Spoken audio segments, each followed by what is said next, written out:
Tá gravando. O professor caiu, acho. Bom dia a todos. Então, hoje, 12 de novembro, dando continuidade às reuniões do subgrupo Pêndulo, do Locomotion. Então, hoje a gente vai continuar na discussão sobre os tópicos de matemática, retomando alguns conceitos de matemática, e a gente conversou na semana retrasada sobre as funções de primeiro e segundo grau, então hoje ficou com o tema de trigonometria. Eu vou compartilhar aqui a apresentação. Só estou conseguindo enxergar, só me dê ok daí, por favor. Tá, ótimo. Bom, então, continuando essa aula de matemática, essa discussão sobre os conceitos de matemática. Então, como eu tinha falado, a gente tinha falado um pouco sobre as funções de primeiro e segundo grau. Hoje, então, sobre a ideia de conversar um pouco sobre trigonometria. Então, trigonometria, então, a etimologia da palavra, trígono vem de triângulo, 3 ângulos, e metro de medida. Então, a trigonometria, esse ramo da matemática, vai tratar sobre as relações estabelecidas entre os ângulos e medidas de comprimento dos lados de um triângulo. Então, uma das formas de enxergar isso é a partir do círculo unitário aqui. Então, esse círculo de um raio de medida 1. Então, a partir desse círculo, a gente pode começar a entender essas relações de medida e de ângulos do triângulo. Então, aqui a gente tem esse círculo, então, um círculo de 360 graus completo. Então, a gente tem aqui o centro da circunferência e esse R é o raio do círculo. Então, quando a gente percorre todo o círculo, esse raio é constante. Então, se a gente traçar um segmento de reta do centro do círculo até até a borda dele, até a borda da circunferência, esse raio vai ser constante. Então, esse R ele é o mesmo para todos os segmentos de reta que a gente traçar ao longo do círculo. Certo. Então, a gente tem esse primeiro segmento de reta, então a gente tem esse R aqui, e a gente traça um outro segmento de reta aqui do lado. Então, de mesma medida, então um R de mesma medida, um raio, né? Um segmento de reta de tamanho do raio do círculo. E entre esses dois segmentos de reta, então a gente vai ter um ângulo θ aqui, representado pelo símbolo θ. Tá, mas como é que a gente sabe qual é esse ângulo? Qual é essa medida de ângulo que esse ângulo interno, né? Esse ângulo interno entre esses dois segmentos de reta. A maneira de eu determinar esse ângulo é a partir dessa relação de o ângulo θ, vai ser a razão entre o meu arco de circunferência. Então, por isso que é importante a gente ter essa ideia desse círculo unitário.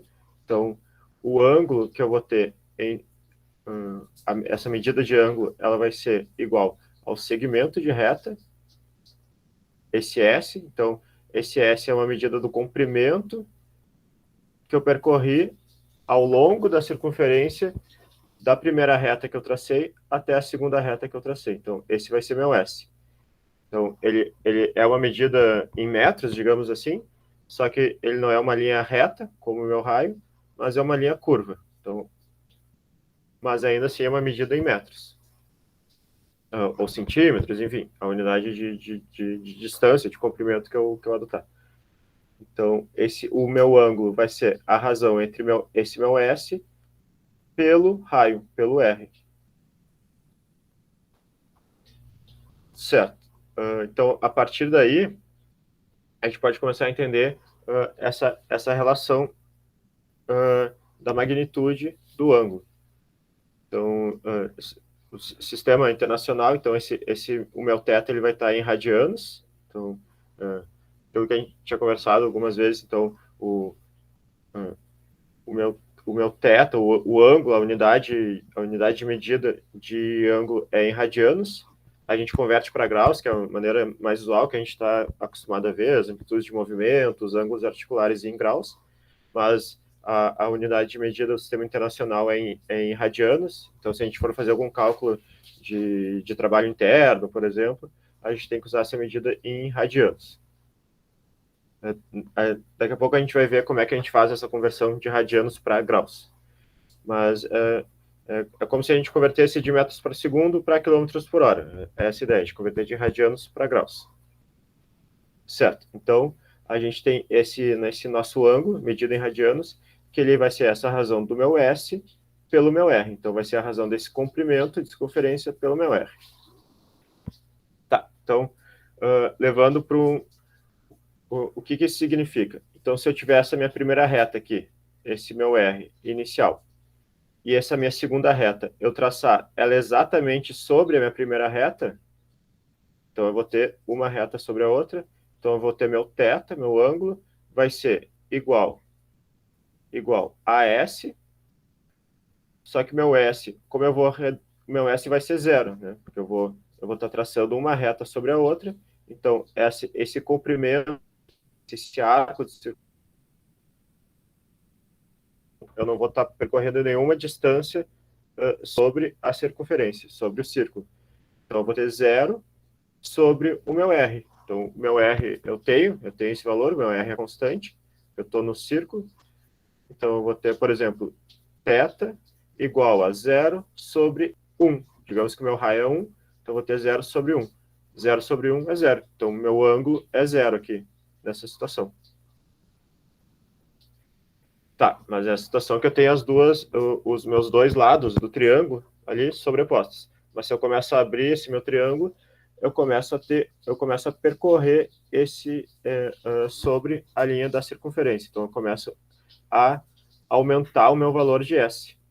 Então, quanto maior o meu valor de S, dado que o meu raio é constante, então eu estou percorrendo sempre sobre a linha da circunferência, então quanto maior o meu valor de S, maior o meu valor de ângulo.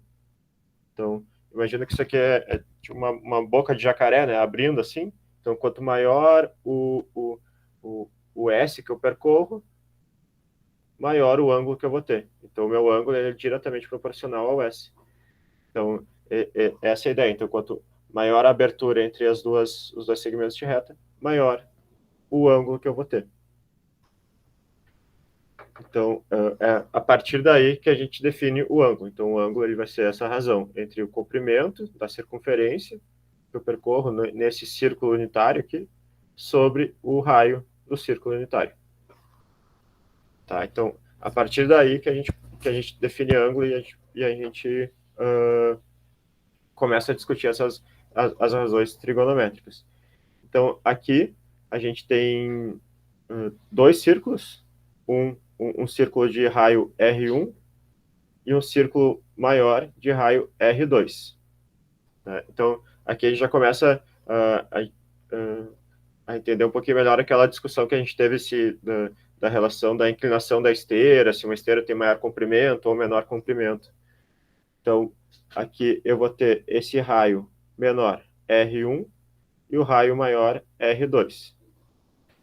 Então, você vê que aqui a gente tem esse segmento de reta aqui, que corta os dois círculos, e esse segmento de reta que corta os dois círculos. Então, a gente tem essa fatia de pizza aqui, que corta os dois círculos, o círculo menor interno e o círculo maior externo.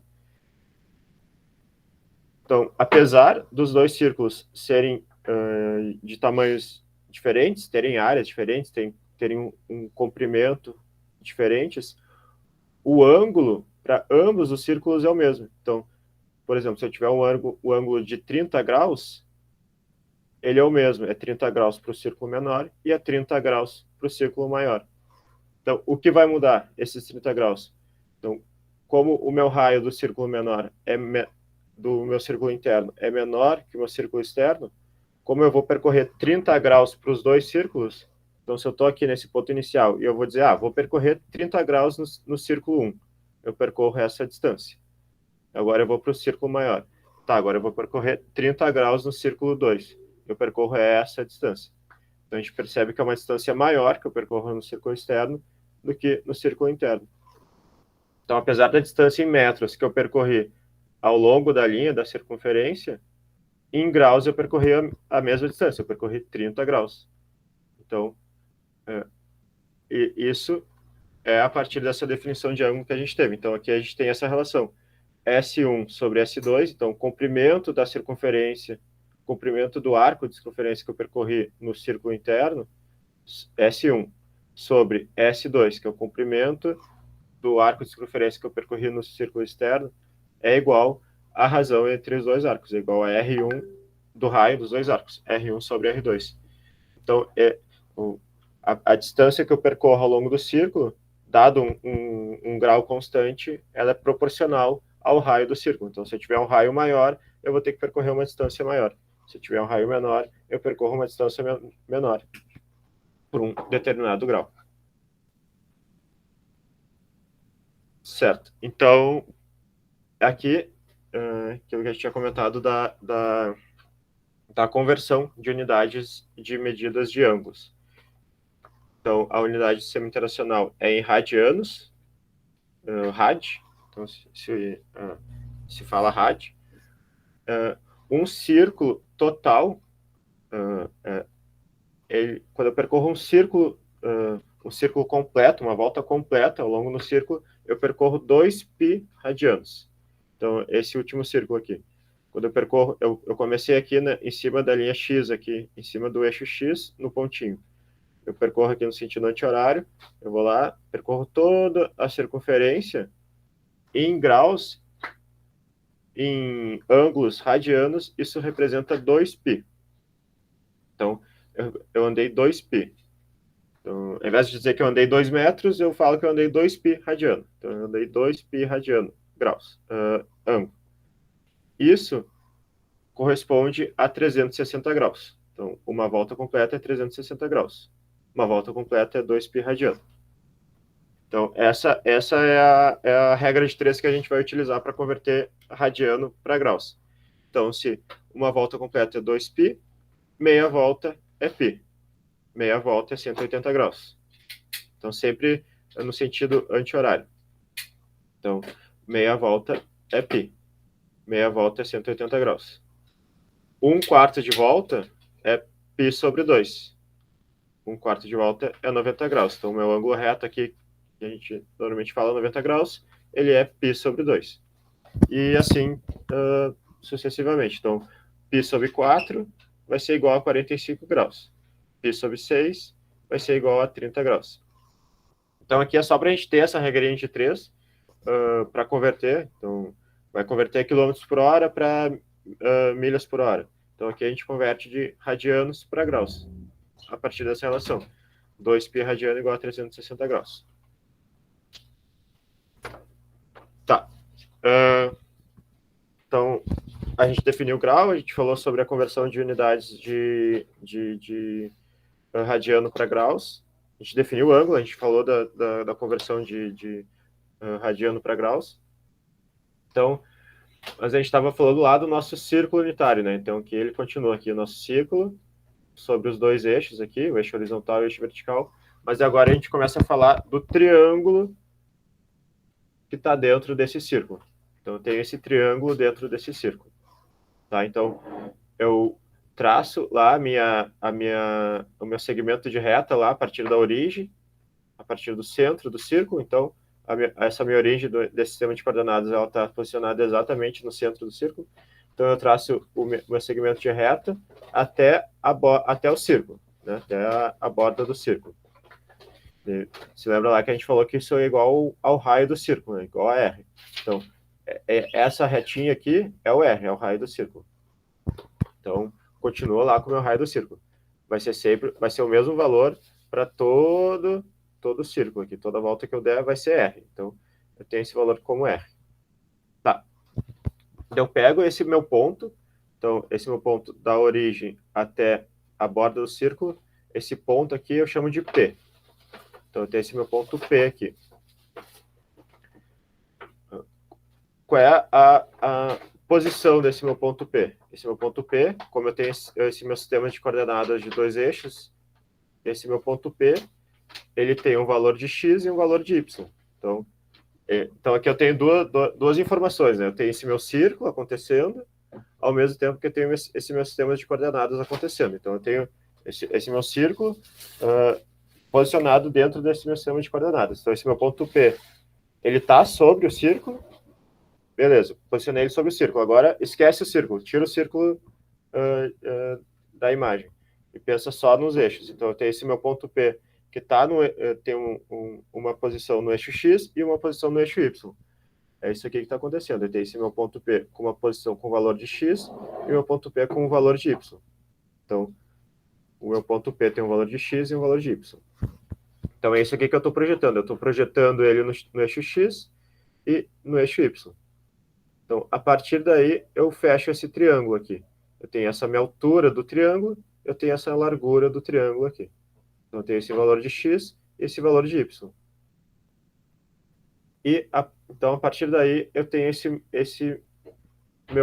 o meu grau aqui, o meu θ, que é esse ângulo, o meu grau não, o meu ângulo desse lado, dessa parte do triângulo que é igual a θ. Então, aqui é um zoom aqui, né? Então, a gente retira aqui só o triângulo, a gente esquece o sistema de coordenadas, esquece o círculo, e fica só com o nosso triângulo aqui. Então, a gente tem o nosso R, aqui, o raio da circunferência, a gente tem nosso lado X, que é a projeção desse ponto no eixo horizontal, e o meu lado Y, que é a projeção do nosso ponto no eixo vertical. Então, a nossa altura do triângulo, a base do triângulo e o raio lá do nosso círculo. Certo, aqui a gente tem o nosso ângulo θ, aqui, esse ângulo em θ que a gente conversou, e aqui a gente tem o nosso ângulo reto. Então, aqui o ângulo de 90 graus. Vamos lembrar lá do ensino médio, então é um triângulo com ângulo reto aqui, um triângulo equilátero. Então a gente vai ter a nossa hipotenusa, que é o lado do triângulo oposto ao ângulo reto. Então a gente tem a nossa hipotenusa e os dois catetos aqui, cateto X e cateto Y. E a partir daí a gente relembra as identidades trigonométricas, né? Os cálculos trigonométricos de seno, cosseno e tangente, as relações trigonométricas de seno, cosseno e tangente. Então, o que a gente vai ter a partir dessas relações? Então, eu tendo o valor da hipotenusa, eu tendo o valor da altura, eu tendo o valor do x, eu consigo descobrir meu ângulo. Então, ou se eu tiver só o valor da hipotenusa, o valor do ângulo, o valor do x, eu consigo descobrir o valor do y. Então, se eu tiver alguma incógnita, alguma peça faltando nesse meu quebra-cabeça, se eu tiver as outras peças, a partir dessas relações trigonométricas eu consigo descobrir.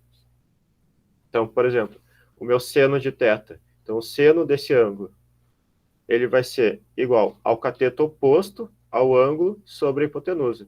Então, seno de θ é igual ao cateto oposto, y sobre a hipotenusa, r. Y sobre r.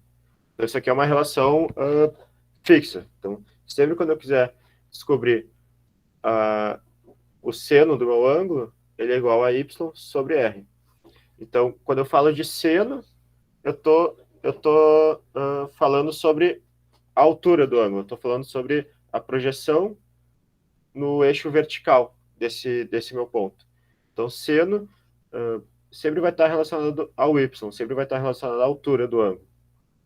Então, convenção é colocar o y no eixo vertical e o x no eixo horizontal. Então, quando eu falar de seno, normalmente eu estou falando de altura, estou falando de a posição no eixo vertical. Então, seno, cateto oposto sobre hipotenusa. Cosseno é o cateto adjacente ao θ sobre hipotenusa. Então, o cosseno de θ é igual ao cateto adjacente, x sobre hipotenusa, r. Então, x sobre r. Então, o cosseno vai estar mais relacionado ao eixo horizontal, ao x. Então, é esse deslocamento que eu faço do meu ponto no eixo horizontal. cosseno com eixo horizontal, seno com eixo vertical. E a tangente, então, vai ser igual ao cateto oposto sobre o cateto adjacente, igual a y sobre x. Então, a tangente do meu ângulo vai ser igual ao deslocamento vertical sobre o deslocamento horizontal. É igual a tangente.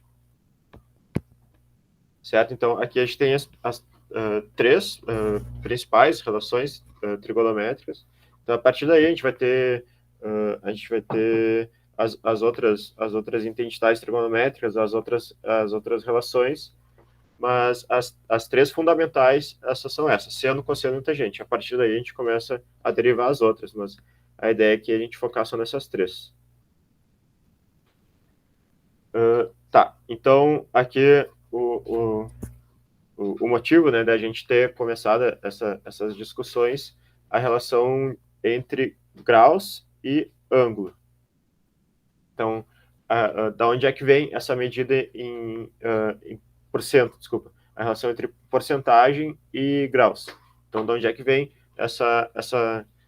esse cálculo? Então, por que isso representa a inclinação da esteira em porcentagem? De onde é que vem esse valor de porcentagem? Então, vem dessa relação trigonométrica de tangente. Então, aqui a gente tem de novo o nosso triângulo. Então, o nosso triângulo posicionado nesse nosso sistema cartesiano de coordenadas x e y. Então, eu tenho o nosso segmento de reta aqui, o nosso raio, a nossa hipotenusa, e o nosso ponto P aqui. Então, a gente tem uma altura desse triângulo e uma largura desse triângulo. Então, a gente tem uma medida de avanço e uma medida de elevação. E aqui é o nosso ângulo φ. Então, como é que eu calculo esse ângulo φ? Então, a tangente de φ, tangente do ângulo, a tangente θ, a tangente alfa, enfim, a tangente desse ângulo é igual a y sobre x, igual a cateto oposto sobre hipotenusa. Então, a tangente do ângulo é igual à altura sobre a largura.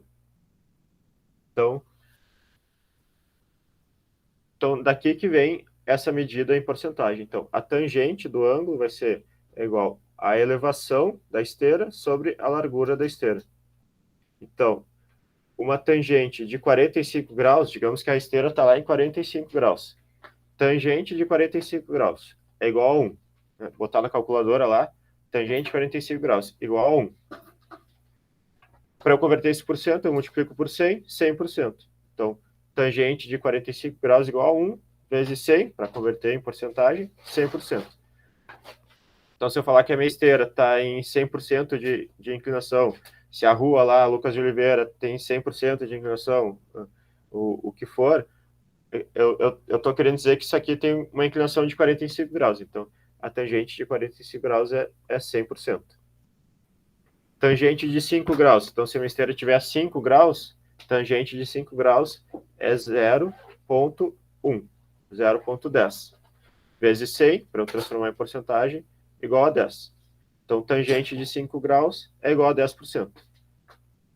Daí isso vale para todos. Eu coloquei só esses valores aqui, mas isso a gente vai ter para todos os graus. Então, quando eu coloco lá a minha esteira lá na biodinâmica, eu coloco minha esteira para o cara caminhar 10%, aquela minha esteira subiu 5 graus.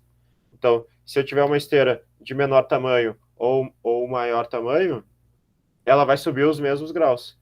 Claro, o sistema, o motor ali, o sistema interno da esteira, ele automaticamente ele tem quanto que ele vai ter que elevar, qual a altura que ele vai ter que elevar em metros, essa esteira do solo, para eu ter o meu grau de 5 graus ali, de 10% que eu pedi. Mas isso... Oi? A gente pode falar um pouquinho? Claro, claro. Tá liberado? Claro, claro. Então assim, o percentual, na verdade, representa uma proporção entre elevação e avanço. Então, quer dizer o seguinte, quando eu digo que eu estou a 10%, quer dizer que a minha elevação é 10% do meu avanço. Isso, né? Isso. Que, na verdade, a elevação é menor que o avanço, né? Então, na verdade, ele é uma relação de 10%, uma proporção de 10%. Na verdade, são proporções. Isso. É ótimo, eu tinha esquecido de comentar. Esse 10%, porque daí pegar o 100%, né? O 100%. Quer dizer que se eu andar 1 metro para frente, eu vou andar 1 metro para cima. 100%, né? Os 10%. Se eu andar 1 metro para frente, eu vou andar 10 centímetros para cima. Essa proporção do que eu ando para frente e o que eu ando para cima. Exatamente, exatamente. Ótimo, Beleza, eu tinha beleza. esquecido de comentar isso. Vem essa ideia do que eu subo em relação ao que eu andei para frente. Perfeito. Então, vai dar essa nossa ideia de... Então, se a elevação é maior, quer dizer que para cada metro que eu ando para frente, eu vou andar mais metros para cima. Ótimo, ótimo. É isso aí. Então, essa é a maneira, a ideia de transformar de porcento, de onde é que isso vem, é dessa relação de tangente. Então, essa relação do que eu subo sobre o que eu ando para frente. Tá, eu vou Então, incomodar de novo. vai lá, vai lá. E aí vocês me cortam, sabe, se eu estou atrapalhando. E por que tem que ser a tangente? Por que que... bom, então, na verdade, a resposta está aí também. Porque eu fiquei pensando assim, por que tem que ser a tangente? Por que não pode ser o seno cosseno? Então, na verdade, é a tangente porque justamente é a medida que avalia a relação entre os dois. Seria isso, então? Oposto e cateto adjacente. É daqui, porque a tangente, porque, sei lá, Pitágoras definiu, calcularam, que a tangente é a relação do y sobre o x. Essa relação do que eu ando para cima e do que eu ando para frente. Então vai ser a partir daqui. Mas, André, eu tenho uma pergunta. É que eu, fazendo aqui na calculadora, os cálculos com o que eu tinha estudado nessa relação, por exemplo, 50, volta al outro, onde estão os 45 igual a 100%. Tá. Então, a gente poderia, o sea, o raciocínio que a gente diria, bom, então 22,5 seria o 50%, mas realmente não acontece dessa maneira. Não. Porque normalmente as pessoas tendem a fazer essa relação, ou tendemos a fazer essa relação, só que matematicamente não funciona bem assim. Ele tem um percentual diferente. Por exemplo, 50% da inclinação não seria 22,5 graus. Como aproximação, assim, dá para a gente fazer, mas se for para calcular exatamente, depois para calcular trabalho, né, para colocar no artigo lá, não, tem que calcular exatamente, mas como forma de ter uma noção por cima, assim, dá para fazer essa regra de 3, metade de 50% seria uns 22 graus, mas isso aí, mas se for exatamente ali, nas casas decimais, não vai ser bem assim, né? Mas como forma de ter uma noção, assim, dá para fazer, mas é bem como tu falou, não vai dar na mira ali, né? Não vai ser exatamente isso. Tá. Perfecto. Sí, porque por ejemplo estaba haciendo aquí, por ejemplo, 22,5 me daba era 40%, que usted diría que era 50, né? Mas só esclarecendo esse ponto. Sim. Não, é isso aí que o André falou, até a gente fala em aula, né, sobre isso, mas é isso, tu tá lendo o artigo, por exemplo, e tá lá o dado em graus, né, tu não vai parar para fazer todo o cálculo, né, mais ou menos é uma proporção de dobro, né, mas a gente sabe que não é exato, o André explicou, mas pelo menos para não parar a leitura, continua lendo, só que é isso, se tu quiser pensar em percentual, tu pode fazer sabendo que tem um errinho ali, mas geralmente a mensagem é maior, assim, né, mas depois, claro, se tu vai ter que calcular, é como o André falou, aí vai, não é exato mesmo, é isso.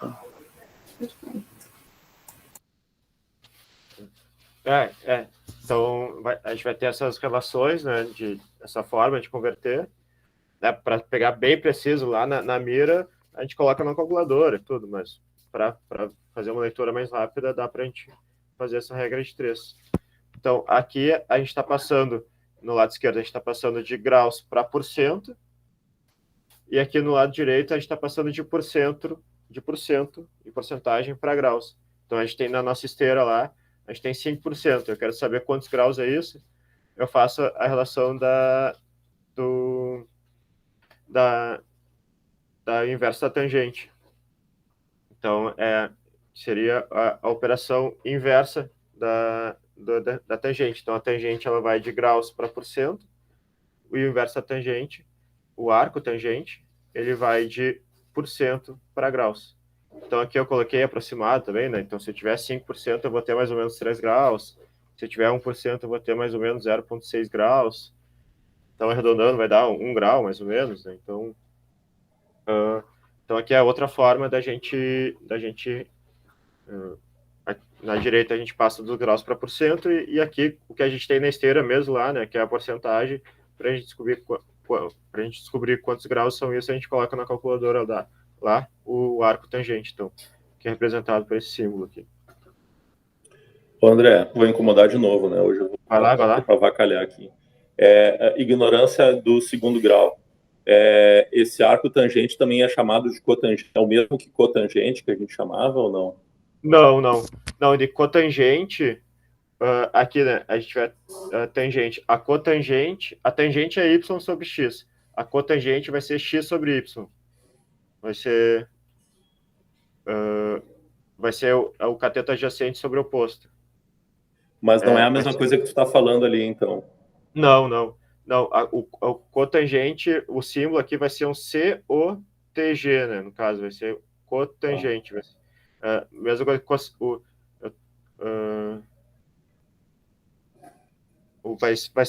vai ser outro cálculo. Vai ser outro cálculo. Então, vai ser o cateto adjacente sobre o oposto. A transformação ali a transformação de percentual para ângulo, então, não é o cotangente, é esse arco tangente. Isso. É o arco tangente. Tá. É o tan menos 1 aqui.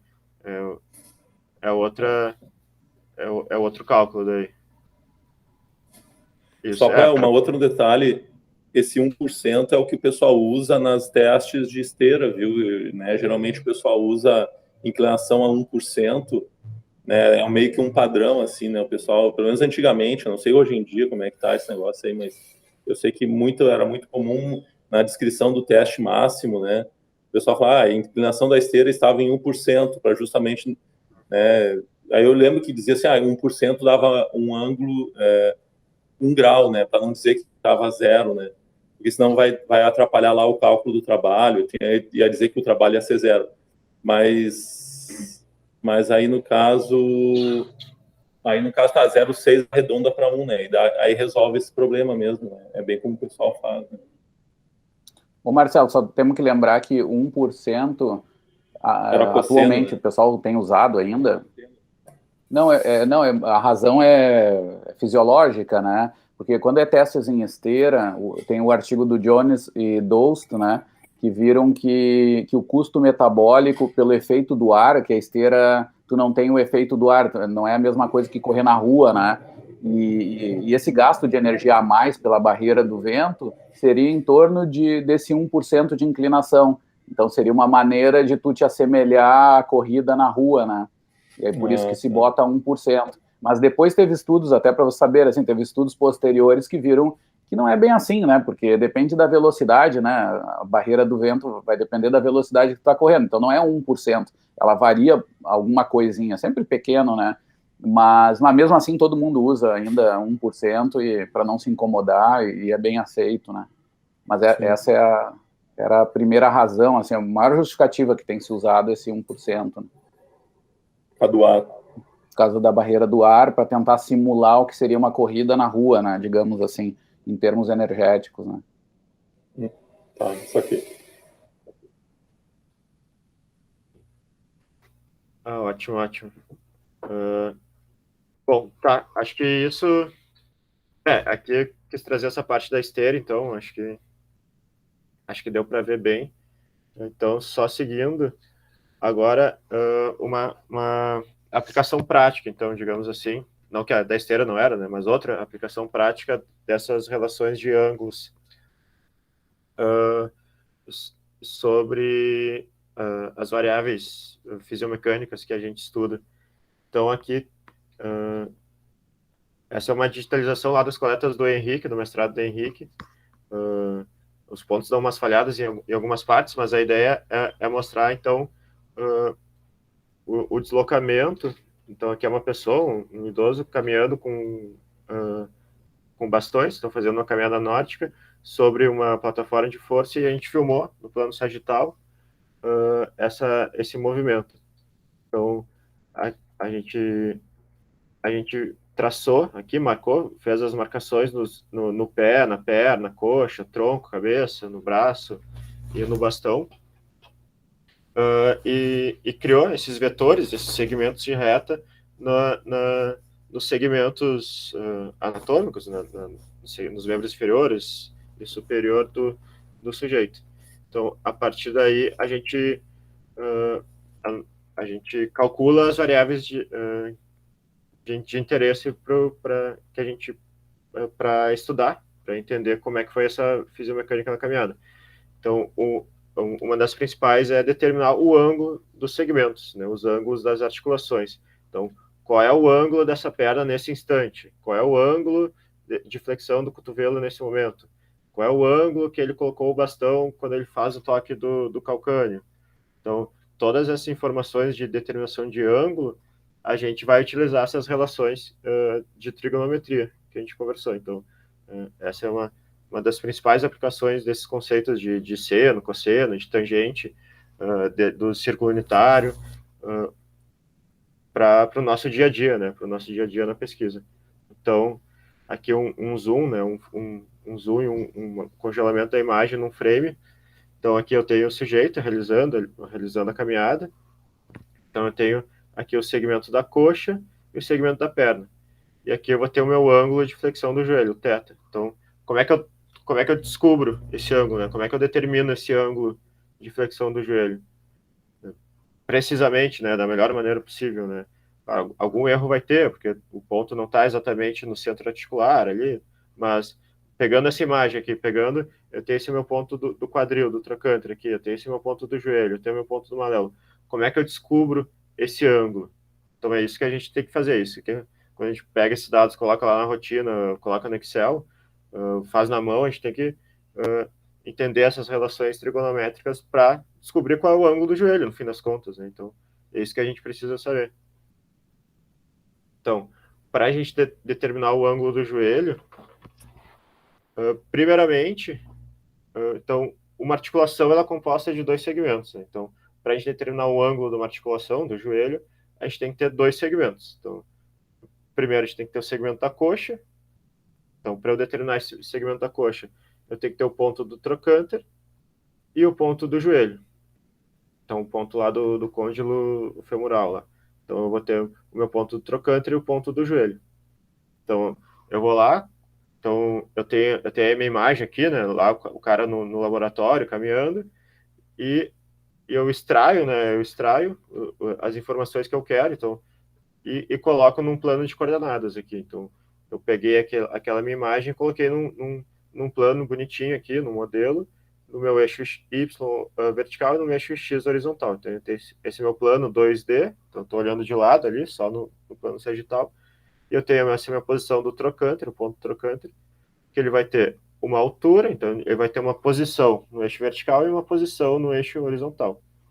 E eu vou ter lá o meu joelho também, meu ponto do joelho, tem uma posição no eixo horizontal e uma posição no eixo vertical.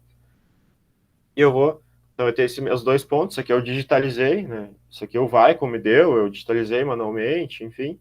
Eu tenho essas duas posições e eu traço essa reta aqui, segmento de reta entre os dois pontos, criando esse meu vetor, esse meu segmento da coxa.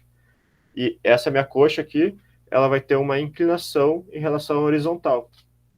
Então, eu tenho a minha horizontal aqui e eu tenho a inclinação, esse θ, da minha coxa com relação à horizontal. Então, como é que eu descubro essa inclinação? A partir do arco tangente ali que a gente falou. Então, o arco tangente, ele é igual à altura sobre a distância. Então, eu vou ter a altura desse meu segmento. Então, eu vou ter a altura do meu segmento é igual à altura do trocânter menos a altura do joelho. Tá? Isso aqui é só para dar uma passada rápida para a gente fazer alguma aplicação. Não precisa se prender muito nos termos, mas isso aqui, no fim das contas, que a gente coloca lá no MATLAB, né? É esse cálculo que a gente faz. A gente pega as informações de posição que o Vicon nos dá e joga dentro dessa fórmula aqui. Então, a gente tem a altura do trocânter menos a altura do joelho, dividido pela distância no eixo X do trocânter, menos a distância no eixo X do joelho.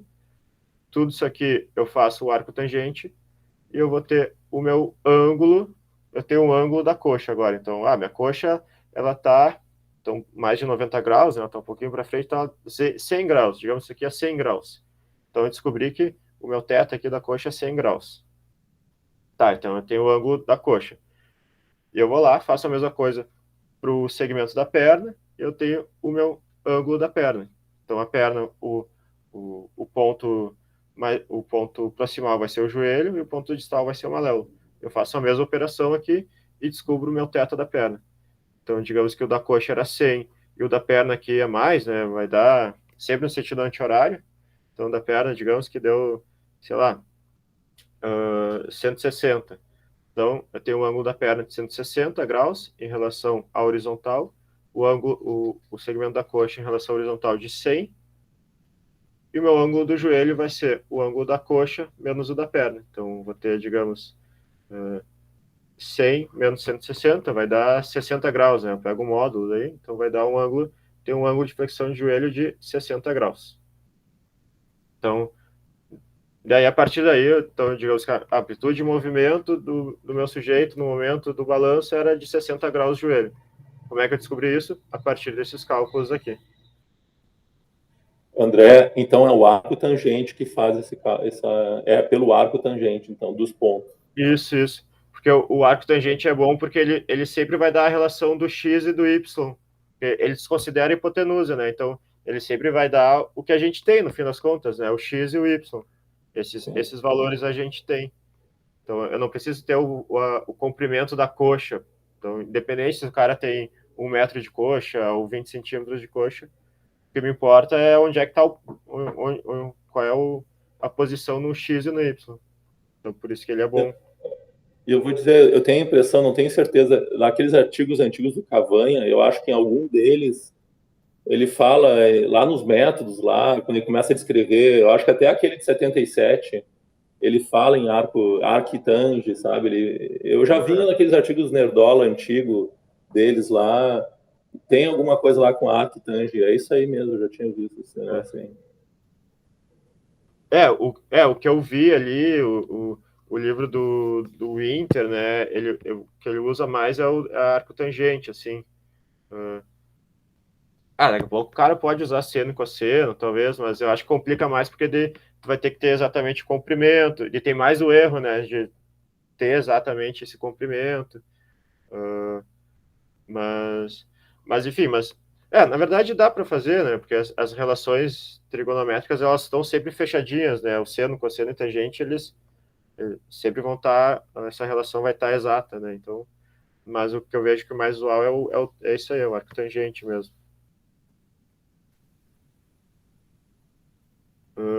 Bom, tá, era da parte, assim, para conversar era isso, e depois aqui depois eu vou mandar alguns exercícios, assim, para praticar, então, uns 2 exercícios dessas relações de seno e cosseno, e um aqui eu inventei os valores, assim, de posição do trocânter, do joelho e maléolo, para vocês determinarem o ângulo do joelho depois. Então eu mando a aula, deixo o material com vocês, e daí, para se divertir um pouquinho, daí para determinar o ângulo do joelho nessa... Claro, a unidade não é metro, não é milímetro, não. É uma unidade arbitrária aqui, mas para a gente brincar um pouquinho de como achar o ângulo do joelho. Tem que postar no mudo até quando a resposta. Tem que... A velha pergunta, né, dos dias atuais. Muito legal, André. Não quer calar. Muito bom, André. Eu tinha na cabeça sempre el seno y el coseno para para hallar os ângulos, pues de que era através desse método e nunca pensei no arco tangente. E hoje está mostrando essa outra forma de hallar o ângulo. Bem legal. Que às vezes a gente, quando vai ler um artigo, algo de pronto não lembra desse e termina confundido, quis essas fórmulas. Sim, sim, sim. Na nossa rotina mesmo de base, a gente usa, né, os arcos tangentes, assim, dos vetores unitários que a gente chama, que é mais ou menos essa ideia, né? Essas distâncias, elas vão, de certa forma, vão ser o raio ali, que vão se transformar num vetor unitário, porque se transforma em algo como se fosse um, né? Mas uma coisa que eu queria passar para vocês, que eu acho que para os bolsistas é bom, até bota ali, André, quando tu faz tu bota aqueles 2 círculos concêntricos ali, e tu fala até das unidades ali, sobre a questão do adimensional, eu acho que é uma coisa que vocês daqui a pouco vão bater na frente, e às vezes o aluno meio que se perde. O ângulo é uma medida adimensional, né, que no inglês é dimensionless, né, ou seja, não tem uma dimensão, né, e aí o pessoal às vezes meio que empaca ali nessa coisa. E a explicação do André, no início da explicação, ele resolve o problema, ele explica matematicamente por que é adimensional, né? O ângulo, ele advém de uma divisão de 2 medidas lineares, né? Então, aí que entra o que eu falo para os bolsistas, às vezes o pessoal não entende, gosta do exemplo, e o exemplo é bom, só que é bom vocês voltarem para a base matemática, porque se vocês entenderem bem ela, isso vai fazer vocês entender muito mais coisa, e não ficar preso a um exemplo só. Mas a questão ali, o S e o R, são 2 medidas lineares que têm unidades em metro. Se vocês substituírem o S e o R por metro, fica metro dividido por metro. E aí, o que dá para fazer? Tu corta os 2, e cadê a dimensão? Se perdeu a dimensão. E aí, antes que vocês fiquem assustados, isso significa que é adimensional, né? E aí está a questão. E o exemplo da direita ali, dos círculos concêntricos, ele é bom para mostrar isso. Tu tens ali um braço do Marcelão, né, que tem 90 centímetros, mais ou menos, é o gigante das neves, né, e tu tem lá o braço meu, que é menor. É claro que a dimensão do Marcelo vai ser maior, mas em termos de ângulo, é a mesma coisa se estiver no mesmo grau de flexão, digamos, tá? A gente sabe que o resultado disso vai ser diferente num movimento, mas em termos de ângulos é a mesma coisa. Por quê? Porque é uma medida adimensional, tá? Os alunos às vezes têm dificuldade de entender isso, mas é bom vocês seguirem essa base matemática das unidades de base. E a explicação está aqui, depois vocês não vão ver mais isso, mas quando falarem de ângulos, vocês têm que lembrar que é uma medida adimensional. A gente, por exemplo, tem lá uma outra medida adimensional, o comprimento de passada, quando a gente divide pelo tamanho da perna, né? Porque a gente quer controlar o tamanho. Aí fica uma medida em metros dividido por outra medida em metros. Metro, metro. De novo, vai para as unidades. Corta, corta, adimensional. É uma fração, né? Ou seja, agora é aquela distância como uma fração de um tamanho corporal, né? Tudo bem, continua sendo comprimento, ainda o valor maior é o maior comprimento, só que a gente vai chamar de relativo, né, ou normalizado, né, porque foi controlado esse efeito de tamanho, e é uma medida adimensional. Tá? Acho que esse às vezes aparece nos artigos e o aluno meio que se bloqueia. E o do ângulo, por exemplo, o pessoal vai na fé, a maioria, porque nem lembra direito por que é adimensional, mas é adimensional, né, tem essa característica de medida que é importante lembrar. Tá? E a explicação já o André falou bem no início, né? Eu acho que é isso. A outra coisa que eu queria trazer ali, quando tu traz bota ali as equações básicas de trigonometria, né? E a gente pode pensar também, eu uso muito essa frase, como uma fração dá, né? A gente usa isso por exemplo, para o duty factor, né, que é uma medida lá do tempo de um apoio durante do ciclo, né, um apoio do pé, como uma fração do tempo da passada, né, né? Então, é o tempo de um apoio, de apoio simples, né, que a gente chama, dividido pelo tempo da passada. A leitura que se faz é essa. O seno e o cosseno, ela, de certa forma, também é isso, né? É o cateto oposto como uma fração da hipotenusa, né? Então, também tem esse sentido relativo, né? O seno também é uma medida ali, no caso do cateto oposto, é da altura, seria como uma fração sempre do R, né? Da hipotenusa. E o cosseno é o adjacente, né? Que seria essa variação mais horizontal, mas sempre como uma fração da hipotenusa, do R, né? Essa leitura aparece, às vezes, em inglês, né? As a function of, né?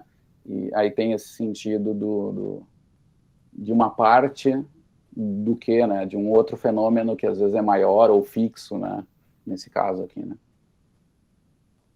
Tudo isso, gente, eu sei que é meio chatinho, mas é bom vocês irem pegando, porque quanto mais pegarem, quando forem enfrentar os artigos e entender as coisas, fazer os raciocínios de vocês vão ter essa base matemática que vai ajudar melhor para entender a história, né? Acho que é isso. Parabéns, André, estava bem bom, cara. Muito legal mesmo. Obrigado. Trigonometria, né? A gente usa muito nos nossos cálculos quando a gente vai para a energia rotacional, né? Então, quando entra a história do trabalho interno, quando é trabalho externo, a gente trata o corpo como um ponto, e aí não tem ângulo, né? Então, ali não tem. Mas quando a gente trata no trabalho interno, a gente tem que passar uns passos anteriores naquela base, tem que chegar em ângulos, né? E aí vem a história. E o que a gente tem sempre? A gente coleta são as coordenadas espaciais lineares, né? A gente tem lá o ponto no x, y e z. E aí dali que a gente vai tirar os ângulos, e aí a trigonometria nos ajuda. E depois entra mais matemática em cima para chegar numa energia. Mas vem dali, né? Por exemplo, velocidade angular, né? A gente precisa do ângulo para ter. Aí depois a velocidade angular vai ser a derivada da posição, né? Que é essa variação, né, de posição ao longo do tempo, né? Ou deslocamento angular, né, como uma função do tempo. Então, daí que vem a velocidade angular e dali o trabalho interno, que é a variação da energia rotacional. Aí começa. Uma bagunça, mas não vamos falar disso agora, né, André? Não. Tá, mas é usado para isso. Nós usamos no dia a dia do locomotion, assim, para essa parte, né? É bem útil. E o ângulo mesmo do terreno, que já foi... Eu não estou lembrado de outros casos, mas certamente tem, né? Só não estou lembrado mesmo. A gente usa muito ângulo do tronco, as próprias medidas cinemáticas tradicionais, né?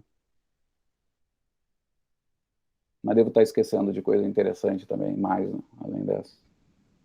Esse do radiano em graus eu quis bater bastante na tecla, porque foi até no mestrado do Léo, o alemão, na rotina lá, a gente estava calculando trabalho interno e estava colocando em graus, a gente não se deu conta, e estava dando uns valores muito absurdos, assim, muito louco de trabalho interno. E a gente foi ver, não, é em radiano, né, mas a gente transformou a unidade, daí foi, assim. Então, Sistema internacional, né, de medidas é radiano. Aí é um saco, né, porque é muito ruim de pensar, né, em pi radiano, né. É bem estranho. Mas é isso, tem que cuidar quando o trabalho, a energia é em radianos. E tem outra medida que o pessoal da biomecânica usa, mas é muito pouco. A Aline usou lá na Inglaterra, a Aline Haas, no pós-doc dela, ela fez medidas com Xsense, né? E eles usavam uma outra medida angular, que eu não estou lembrado agora, mas o pessoal da biomecânica lá falava como se fosse algo fluente. Ah, sim, tem. É ângulo, radiano, e tem ainda uma terceira, mas não sei se vocês lembram do nome, os mais velhos. Desculpa, gente. Não. Ela falou uma coisa super estranha, mas é uma terceira medida ainda que se usa. Mas é sempre isso, é só uma variação de medidas, né? Eu não estou lembrado agora. A gente usa, né, Val, uma medida bem importante, né? Questões de controle motor, né?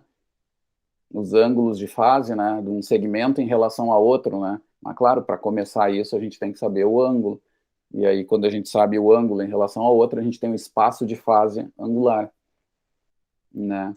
Eu estava quietinha aqui, mas sim, tem toda essa parte que a gente está estudando agora.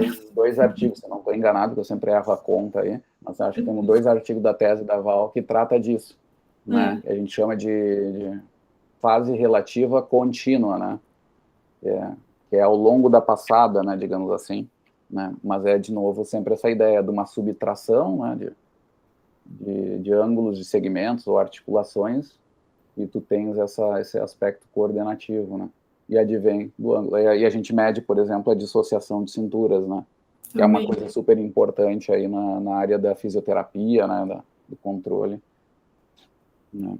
Importante para a marcha.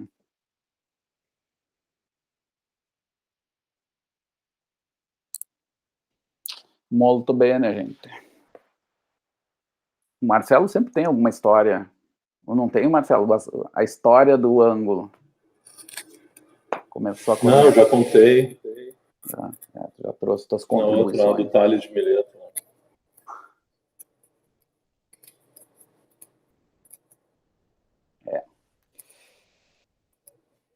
Sim, é muito usado na astronomia, né? A trigonometria foi útil, tem vários campos na arquitetura, usa direto, né? Não, então, já que é para viajar, eu vou falar, né? Você pediu. O que eu descobri é que eu tenho ido de noite para a praia, né? Quando posso, de Como final assim? de semana, e eu fico olhando o céu. Né? Que eu fico olhando o céu, né? Eu tô de astrônomo agora. E eu descobri, eu não sabia, de repente é novidade para mim, mas eu não sabia que... Mas isso é uma viagem que tem sentido. Os planetas, eles estão todos alinhados. Eu não sabia disso, né? Tartarugas, de repente, eu descobri o fogo, né? A roda.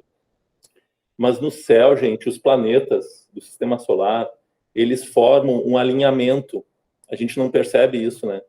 Mas todos eles estão mais ou menos alinhados num arco, tá? Todos eles, né? Mercúrio, Vênus, Saturno, e eles dão um giro, né? Porque a gente enxerga de noite só alguns, né? Porque os outros estão embaixo dos chineses, né? Que estão do outro lado da Terra. E isso eles chamam de zodíaco. E esse é o tal do zodíaco. Né? Se tu for ver o conceito de zodíaco, é esse alinhamento dos planetas, né? Que formam tem até um ângulo no céu, isso. E as constelações, tá? Isso não é viagem de astrologia, tá? Isso aí é astronomia mesmo, tá? Antes que o Tartaruga comece a falar. As constelações lá, Gêmeos, essas constelações aí, né? Capricórnio, Câncer, elas também estão nessa linha, essa mesma linha que os planetas do sistema solar seguem. As principais constelações estão, que é o que a gente usa, que as pessoas usam no calendário, né? Essas constelações aí dos signos, elas estão, por isso que se chama zodíaco. E o zodíaco é essa linha que a gente tem. E eu fiquei viajando, sabe? Porque, claro, aí que começou essa história maluca aí, né, de ângulo, né? Porque realmente, gente, se tu usa aqueles programinhas que olha o céu, né? Dá para baixar um aplicativo no celular. Aí tu põe para o céu e tu vai identificando as estrelas e os planetas. Tu vai ver que os planetas estão todos alinhados mesmo. Eles formam uma corredor, assim. É mais ou menos perpendicular à Via Láctea, né? Quando vocês enxergarem a Via Láctea aí no sul, vocês vão ver esse zodíaco cortando, assim, fazendo um... Ô, Marcelo, só te aviso que nos lugares civilizados não se vê, porque tem poluição, né? Aí isso é um bom sinal, né? Que a gente está incluído, assim, em lugares... Viajei. Não, mas só para dizer aí, eu tô vendo, assim, como é legal, cara, os caras começaram a matemática aí, né? Sim, verdade. Aí... Mas é que aí no interior de Porto Alegre se vê, né? Eu ia falar. Eu vejo, eu já tive esse aplicativo e é bem legal. E aí algumas estrelas que você consegue enxergar. A Diana, lá na terra dela, lá na Colômbia, lá onde tem café caro, ela consegue ver bastante estrela. Sim, lá é mais perto também, né? Lá é mais alto, né? Tem um cerrito lá que é dos Andes, né? Quando você sai também fora da cidade, é mais fácil ver. Mas eu dou 2 passos para fora de casa, desligo a luz, deu, né? Tá. Tem no lombão, né? Dá para ver céu, escuta tiro, é bem legal.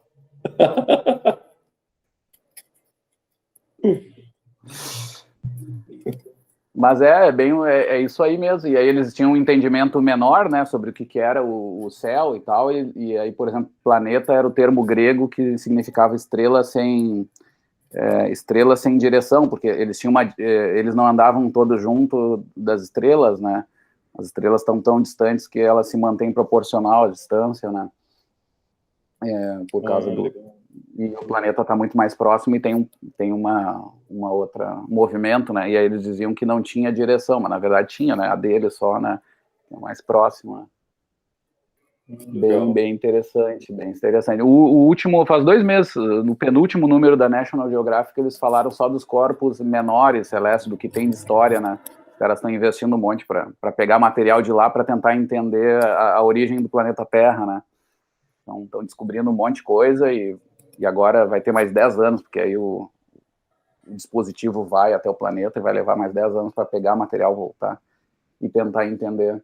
E a gente sabe pouquíssimo, né? Que a gente sabe ainda. Verdade. Mas então tá, gente, é tudo matemática, né? Uma outra descrição que se usa que vem dos corpos, do comportamento dos corpos celestes e tal, como foi usado para trigonometria, a trigonometria, por exemplo, eu acho que foi uma das primeiras medidas para entender o tamanho da Terra, que aí que é da época do Tales de Mileto, e daí que vem a piada que desde aquela época se sabe que o planeta é redondo, porque tinha né? E aí o Marcelo falou isso, que os chineses estão lá embaixo, então, tu vê, o Marcelo é um globalista, né? A gente tem que definir isso, né? Mas tinha essa questão aí, mas o que eu ia comentar? A outra aplicação é de uma matemática que a gente acaba usando, é dos lisajus, né? Contours, né? Os contornos de lisajus, né? É uma matemática do francês que explica, que é muito usada, não sei se começou por aí, mas a NASA usa e tal, para entender o comportamento dos corpos celestes, né? Em função de questões gravitacionais, assim, a gente sabe que um monte de corpos celestes gira em torno de outros, né? Como nós, em torno da Terra, tem um monte, né? A Lua em torno desculpa, nós em torno do Sol, né? A Lua em torno da Terra, e assumem essa elipses, né? Que o Lisajus explica bem. E o nosso corpo tem esse padrão também, né? A gente acaba fazendo espécies de elipse, não é assim uma simples elipse, né? Mas tem componentes ali que se ajustam bem a essa matemática desse Lisajus, né? Que é o comportamento do nosso centro de massa quando a gente está na esteira, né? Ou assim, né? As asas de borboleta lá do Minério.